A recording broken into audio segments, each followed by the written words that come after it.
chances of a sunrise this morning? About zero, I'd say.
So this morning I'm at Scout Scar, just outside Kendal.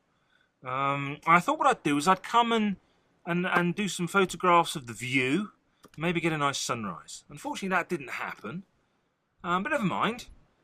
So instead I took a few shots of this thing, the mushroom, as it's affectionately known. And it's a really good shelter, and it shelters you from the howling bloody winds that we're getting up here at the minute. So I thought perhaps what I might do is a bit of a what's in my bag. But I'm not really a gear guy. So we'll just have to see how it goes.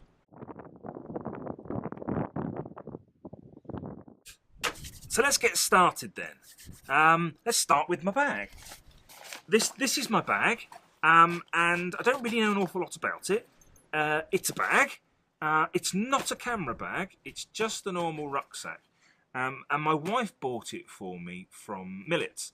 And it's a great bag. I haven't had it very long, but I really love it already. And I think the thing that I love about it the most is that I can attach 2 tripods to it, which is really important if you're out trying to take photographs and shoot video at the same time.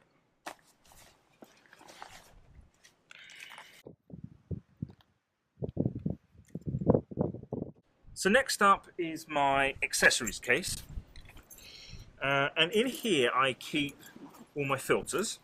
So I have my Lee filter holder, I have a Lee field pouch, which has got my neutral density graduated filters in it.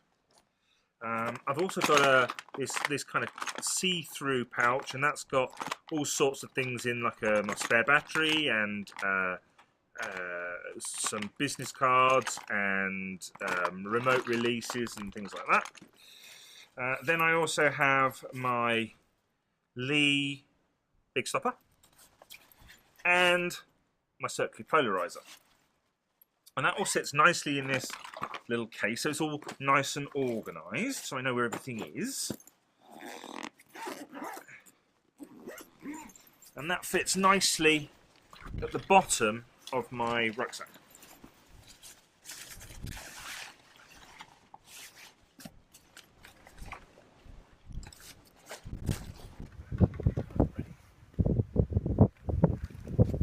So next up, probably my most important piece of equipment, and that's my camera itself.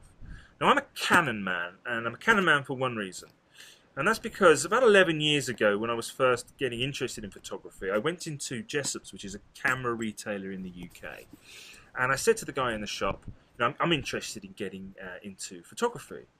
And he said that the Canon 350D was a really popular camera at the time, to which I replied, brilliant, I'll have that one. And that kind of sums me up. I'm not a guy that kind of obsesses over gear. I kept that camera for about 10 years. And then a couple of years ago, I upgraded to a Canon 6D. Now, I upgraded for two reasons. The first reason is that I'm an amateur. I'm not a professional. And so I couldn't really justify spending thousands of pounds on a 5D Mark IV. And the second reason is, as a landscape photographer, I want to try and get the highest quality I possibly can. And the 6D has a full frame sensor, and it takes about 20 megapixels, which is enough to do kind of A3 prints. Now, there are a few modifications to this camera that I've made, and the majority of them have been kind of inspired by Thomas Heaton. So the first thing is I have this white lens cap on, this Lee lens cap that just clips over, and that allows me to keep my ring for my filter holder on the front of my lens at all times.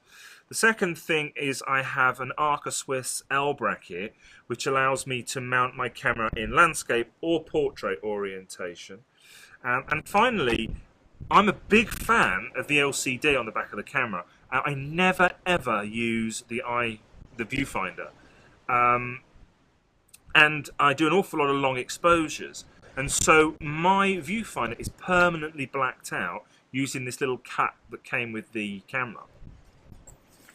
And so this sits in a little camera case that I've got. And as you can see, there's nothing else in there at the moment. So there's plenty of more scope for me to buy some more gear. Oh, one other thing, the lens. I'm a one lens guy at the moment. I bought the best lens I could afford at the time. It is a 24 to 70mm f4L Canon EF. I'm not a big fan of super wide angle views, and so I find that this does me nicely. Generally, when I'm doing photography, I try to simplify my compositions, and I tend to work mostly between about 28mm and about 50mm. So this lens is absolutely perfect for me. And this case sits at the top of my bag, on top of my accessories.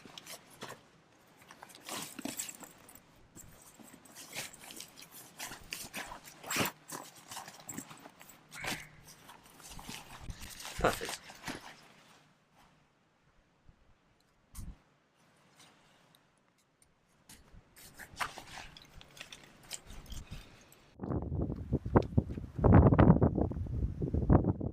So last but not least is my tripod. It's a Velbon Ultra Luxy L. It's a little travel tripod. I absolutely love this thing. I've had it for about 10 years. It's got this twist lock mechanism that means I just give a twist at the end and I extend it and put it back again, and so it's very, very quick to assemble. I love this thing so much that I've got a second one on order. I've managed to find an original out on there on internet land, and so I've got that coming. And the theory there is that I will have this one set up for when I'm using my stills camera, and the other one will have my video camera on for when I'm videoing myself. And on this one, the stills camera, I've got an Arca Swiss ball head. It's by a company called Pig Iron. It's not particularly expensive, but it's very, very well named because it's a fair old bloody lump. And this just clicks onto the side of my bag here. So it's into the pocket, and then it just clicks on with these two buckles here.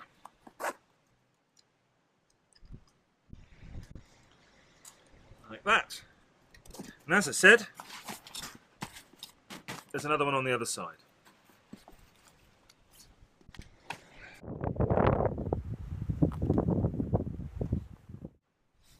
So I hope you enjoyed that little insight into the gear that I use. I think it went all right, bearing in mind I'm not really a gear guy.